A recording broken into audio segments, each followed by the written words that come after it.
Hello and welcome back to Wargaming with me, Gary, and this is my final video for now on my English Civil War project. I've even been out and bought a bit of grass just so it make them look pretty. So there we are. We've got on the right hand side we've got Sir Thomas Blackwell's regiment of foot. And as you can see, they are the closest to being finished. I only really need two figures for the pikemen, and I think that will be a good representation.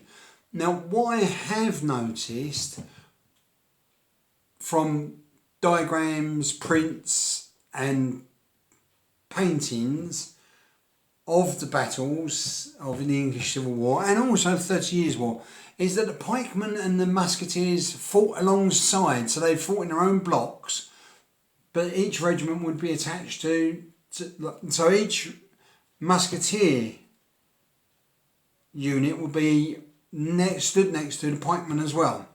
Now, I don't know if that's how they actually fought, but that's certainly what the pictures tell me. The pictures tell 1,000 words. Yeah, was it? Pictures tell 1,000 words or something like that. Anyway, but so that's probably the way I'm going to work with that. So, and at the very bottom there, you can see the guy in the white jacket. He's my Marquis of Newcastle regiment of foot, and he's all on his own. But I really like the look of them, and I love the history of them. So I am definitely going to increase the amount of troops I've got there. And then on the left hand side, you've got the first regiment. You can see very short on numbers is the Earl of Essex, and then past there is do I need to take that up just a little bit? Yeah, past there is the Colonel Robert Hampden's regiment of foot, which was the 4th regiment of foot from the New Model Army. So that's where I'm up to. I thought what I'd do is I'm just going to I thought I'd do some close-ups or closer-ups. Closer-ups? Is there anything? Is there a word such as closer-ups?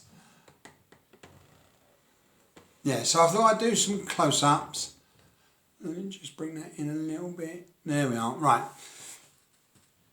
Because I think when I showed my Assyrian army, it could have benefited from just being able to see them a bit closer. And I also thought I'd be able to show off some of the knowledge that I've developed. So not so much the knowledge I've developed, more the knowledge that I didn't know about the English Civil War. There's the regiment down there. So what didn't I know? Well, to be fair, I knew very little. I was forever getting King Charles I mixed up with King James I. King Charles I, of course, was the King of England, or the United Kingdom. No, it was England, wasn't it? During the English Civil War, I know some people around, right? So I know some of the people who are on his side now, such as Prince Rupert, Prince Maurice. No, yes, Prince Maurice, his brother, so Prince Rupert's brother. So I know, I've learnt some of those characters from the parliamentary side. Fairfax, I knew Fairfax and Cromwell, of course. What I didn't know was I didn't realise that Oliver Cromwell really didn't come into his own until kind of halfway through the English Civil War. He was developing his reputation and his skill as a cavalry commander. But yeah, I didn't realise, I thought he was there from day one. I also didn't realise that initially he was a supporter of King Charles I to maintain some kind of authority as the King of England. And it was only later when he felt that the king at that time couldn't be trusted, because he kept going back on himself, that eventually he came to the conclusion that the man had to die. Yeah, so I mean, they're things I didn't know. I also didn't know that there was actually 3 civil wars. I thought it was just the English Civil War. I didn't realise that there was 3 of them, and I'm not going to try and pick those apart because I haven't learnt enough about the subject yet. But there was 3 English Civil Wars, one after the other, and I believe that it started 1642, finished 1646. If there's anyone who can correct me on that, I would appreciate it. But I think I've got that right. I think it was for 4 years, and that was the three civil wars all put together. I also didn't realise. I knew that the Scottish army had originally fought on the same side as parliamentary forces. I hadn't realised that after King Charles I, during one of his negotiating periods, actually persuaded the Scottish army to swap sides and come on his side, and it was a lot to do with religion. But I'm not going to get heavily into that because I don't really understand it. But which they did, and so they invaded England from Scotland, and they were beaten quite soundly apparently. But it was just, it's interesting that the Scots initially were on the parliamentary, and then they changed sides to go on to the royalist side. What else do I know? Oh, yeah, the thing that I really was took by surprise, certainly in the later period of the Civil War, I think there were actually as many cavalrymen on the battlefields as there were infantry. So, almost equal numbers. I know at Naseby, it was pretty much 50-50 parliamentary, so 50-50 cavalry, 50-50 infantry. And part of that was because they were finding it very hard being in the infantry, slogging around cold, wet England for the last 4 years. It became much more difficult to get those people into the ranks, whereas the cavalry had, they were cavalry and riding around on horses, a much nicer prospect. So there were actually at Naseby, there was 50-50 for the parliamentary. For the royalists, I believe, whose army was slightly smaller than the parliamentarians at Naseby, they had, I believe it was a 60-40 split, 60% cavalry and 40% infantry. Now, I wasn't aware of that. Most of my knowledge of musketry battles comes from Napoleon, from the Napoleonics.